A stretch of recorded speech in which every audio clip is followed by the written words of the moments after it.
खबर बिहार के पटना से, जहां पर छात्र अपनी मांगों को लेकर प्रदर्शन कर रहे हैं और ये प्रदर्शन ऐसा रहा कि पुलिस ने उन पर लाठीचार्ज भी किया है। ये तस्वीरें आपको दिखा रहे हैं। ये छात्र प्रदर्शन कर रहे हैं अपनी मांगों को लेकर।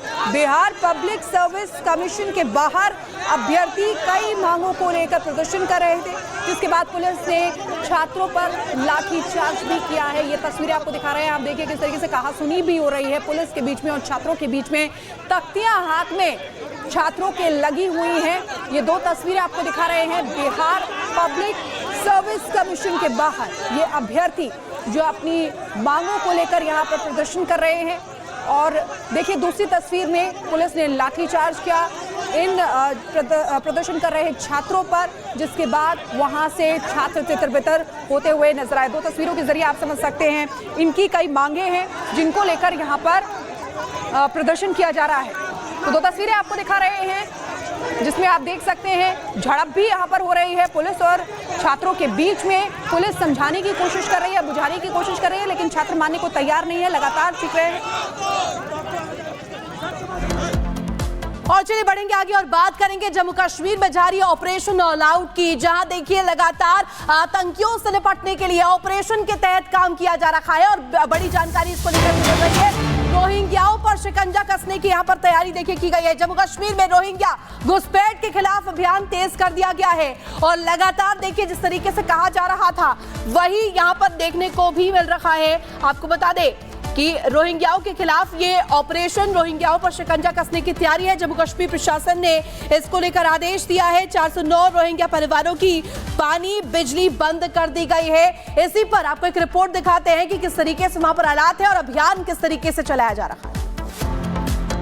प्रशासन की तरफ से बड़ी कार्रवाई करते हुए जम्मू संभाग में 409 रोहिंग्या परिवारों की बिजली और पानी काटने का आदेश जारी किया गया है, जिस आदेश के बाद अब जम्मू की सबसे बड़ी रोहिंग्या बस्ती नरवाल बाला में, जहां 60 से ज्यादा परिवार एक ही जगह पर रहते हैं, वहां पर बिजली जो है प्रशासन की तरफ से काट दी गई है। हम इस वक्त इसी नरवाल बाला कॉलोनी में मौजूद हैं। यहाँ पर गौरव आपको विजुअल्स दिखाएंगे। तो ये सबसे बड़े जो है रोहिंग्या परिवारों का एक ग्रुप रहता है। यहाँ पर तकरीबन 60 परिवार यहाँ पर रहते हैं।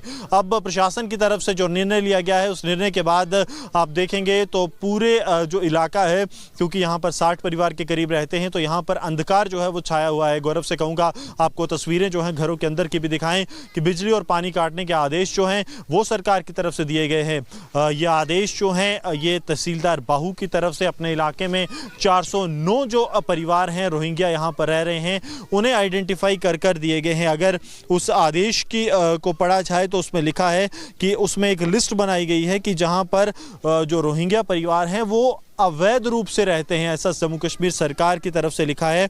और इसके साथ साथ उनकी तरफ से पूरी डिटेल्स दी गई हैं कि क्या उनके पास बिजली के कनेक्शंस हैं, पानी के कनेक्शंस हैं, हर एक चीज़ की डिटेल जो है वो यहाँ पर प्रशासन की तरफ से दी गई है। कुछ रोहिंग्या हमारे साथ मौजूद हैं जो यहाँ पर आए थे, उनसे भी बात करते हैं। आपका नाम? मोहम्मद कासम। साहब मुझे ये बताइए, बिजली पानी काट दिया गया आपका? जी सर, काट दिया। क्या बताया गया? बताया नहीं, अचानक तो कोई पार्टी आया था, बोला है बिजली का वो पानी का आकर वो पानी का नल का बंद कर दिया, बिजली का तार काट दिया। तो अब मतलब फिर अब आप लोग गुजारा कैसे कर? हमने तो अभी डब्बा भर के सर, कहीं दूर से कहीं गाड़ियाँ। बिजली नहीं है पूरे कैंप? बिजली भी नहीं सर, बिजली नहीं है। ये सारे कितने लोग होंगे कुल? यहाँ 60-70 फैमिली था सर, वही 60-70 फैमिलीज हैं। और अब इसी तरह के हालात जो हैं ये पूरे कैंप के 360 डिग्री व्यू अगर गौरव आपको दिखा पाएँ तो यहाँ पर जो है ये रोहिंग्या परिवार रहते हैं। ये एक बड़ा प्लॉट है नरवाल बाला इलाके में, यहाँ पर जो है सब परिवार रहते हैं। लेकिन अब सभी जो बिजली के कनेक्शन हैं, आप ये तारें देखेंगे तो यहाँ से जो है बिजली के कनेक्शंस जाते थे, लेकिन अब जो है ये बिजली के कनेक्शन अब काट दिए गए हैं। पूरे इलाके में जो है वो अंधकार छाया है और सरकार की तरफ से ये फैसला लिया गया कि रोहिंग्या परिवार जहां पर रहते हैं उनके बिजली पानी काट दिए जाएंगे। गौरव साहनी के साथ Gursimran Singh, Republic media network. और गुरसिमरन की रिपोर्ट आप देख रहे हैं। गुरसिमरन सीधे हमारे साथ जुड़ चुके हैं। गुरसिमरन, इसका इंडिकेशन पहले ही दे दिया गया था कि एक्शन लिया जाएगा, लेकिन जिस तरह से 409 परिवारों का बिजली पानी बंद किया गया है, अब आगे क्या कुछ एक्शन होगा, कैसे इनको दूसरी जगह रखा जाएगा, क्या कुछ प्लानिंग है? देखिए, एक चरणबद्ध तरीके से जो है जम्मू कश्मीर प्रशासन लेफ्टिनेंट गवर्नर मनोज सिन्हा की अगुवाई में फिर से आपके पास गुरसिमरन हम लौटेंगे। ये तस्वीरें इस वक्त हम पटना से दिखा रहे हैं जहां पर लाठीचार्ज हो रहा है। ये आप देख रहे हैं जो पुलिस है वो कैसे वहां पर जो भीड़ इकट्ठा हुई है उसको हटाने की कोशिश कर रही है। ये सीधी तस्वीरें इस वक्त पटना से हम दिखा रहे हैं जहां छात्र अपनी मांगों को लेकर के विरोध प्रदर्शन के लिए उतरे थे। ये तस्वीरें हम आपको दिखा रहे हैं और छात्रों पर लाठीचार्ज किया गया है। बिहार पब्लिक सर्विस कमीशन के बाहर अभ्यर्थी अपनी कई मांगों को लेकर के प्रदर्शन कर रहे हैं, लेकिन किस तरह से उन पर पुलिस लाठियां बरसा रही है। ये जो छात्र हैं बड़ी संख्या में यहाँ पर पहुंचते हैं और जब ये शायद हट नहीं रहे हैं पुलिस के कहने के बाद भी, उसके बाद इन पर पुलिस लाठी चार्ज कर रही है। लाठी चार्ज करके कैसे इनको हटाने की कोशिश की जा रही है। जो छात्र हैं वो इधर उधर भागते नजर आ रहे हैं। ये तस्वीरें आप देख रहे हैं, अपनी मांगों को लेकर के ये इकट्ठा हुए थे, लेकिन पुलिस का एक्शन इन पर। तो बीपीएससी के ये तमाम अभ्यर्थी है जो तमाम अपनी मांगों को लेकर के यहाँ पर इकट्ठा हुए थे। हालांकि देखिए, इन्हें काबू में करने के लिए पुलिस ने यहाँ पर चौकसी बरती हुई थी और ऐसा माना जा रहा है कि उन्हें हटाने के लिए यहाँ पर लाठीचार्ज भी किया गया है। तस्वीर देखिए एक्सक्लूसिव। सबसे पहले रिपब्लिक भारत पर पटना में छात्रों का यह आक्रोश टूटा है। अपनी मांगों को लेकर के एकत्र हुए थे और बीपीएससी के तमाम अभ्यर्थी बताए जा रहे हैं जिन्होंने यहाँ पर प्रदर्शन शुरू किया था और तमाम मांगे जो आयोग है उसके सामने रखा था। पटना में छात्रों पर ये लाठीचार्ज भी हुई है। आपको नजर आ रहा होगा तस्वीरों में किस तरीके से जो भीड़ इकट्ठा हुई थी उसे यहाँ से हटाने की कोशिश यहाँ पर बिहार पुलिस की तरफ से की गई है। पटना की ये तस्वीरें हैं जहाँ लाठीचार्ज छात्रों पर किया गया है। यहाँ पर बड़ी संख्या में जो छात्र हैं वो इकट्ठा हुए थे, अभ्यर्थी बताए जा रहे हैं जो अपनी मांगों को लेकर के यहाँ पर पहुंचे हुए थे, इकट्ठा हुए थे। पटना का ये इलाका है जहाँ पर देखिए अभ्यर्थी पहुंचे थे अपनी मांगों को लेकर के। और ये तस्वीर, दो तस्वीर इस वक्त टीवी स्क्रीन पर। पहली तस्वीर देखिए जहाँ पर अभ्यर्थियों को हटाया गया है, लाठीचार्ज किया गया, और दूसरी तस्वीर जो छात्र है, जो अभ्यर्थी है वो आक्रोशित नजर आ रहे हैं, गुस्से में है, बैनर पोस्टर तख्तियां लेकर के पहुंचे हुए हैं, अपनी मांगों को सीधे सीधे पुरजोर तरीके से उठाते हुए नजर आ रहे हैं। तस्वीरें इस वक्त हम लगातार आपको दिखा रहे हैं। ये बीपीएससी के छात्र हैं।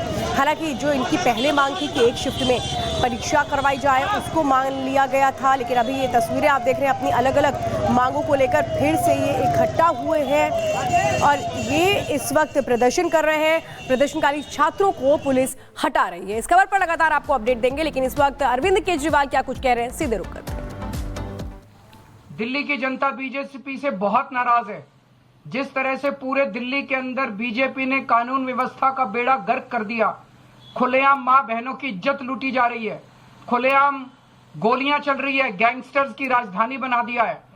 दिल्ली के लोग बीजेपी को मजा चखाना चाहते हैं और बीजेपी को पता है कि वो बुरी तरह से हार रही है।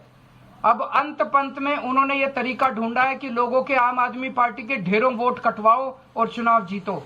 लेकिन आज के इस खुलासे के बाद दिल्ली के लोगों को भी बहुत गुस्सा आएगा, उनका गुस्सा और बढ़ेगा और दिल्ली की जनता ये सफल नहीं होने देगी किसी भी हालत में। और चुनाव आयोग की साख दांव पे है। मैं चुनाव आयोग से हाथ जोड़ के विनती करता हूं, पूरे दिल्ली की हर विधानसभा में कितने वोट चोरी छिपे तरीके से काटने की चाल चली जा रही है, इसको आज वेबसाइट पे शाम तक डाल दिया जाए। किस विधानसभा में कितने वोट काटने के लिए चोरी छिपे बिना बताए प्रोसेसिंग चल रही है, वो सारे के सारे डिटेल्स आज वेबसाइट पे शाम तक डाले जाएं। और दूसरा, आप लोगों की जानकारी के लिए बता दूं, 28 अगस्त से लेकर 18 अक्टूबर तक 2 महीने इलेक्शन कमीशन ने समरी रिवीजन किया था। समरी रिवीजन होता है किसी भी चुनाव के पहले इलेक्शन कमीशन अपने अधिकारी घर घर भेजता है पूछने के लिए कि कोई वोट शिफ्ट हो गया, कोई मर गया। 28 अगस्त से 18 अक्टूबर तक 2 महीने तक इलेक्शन कमीशन ने घर घर भेज के अपनी कार्रवाई करी। अब क्या बच गया?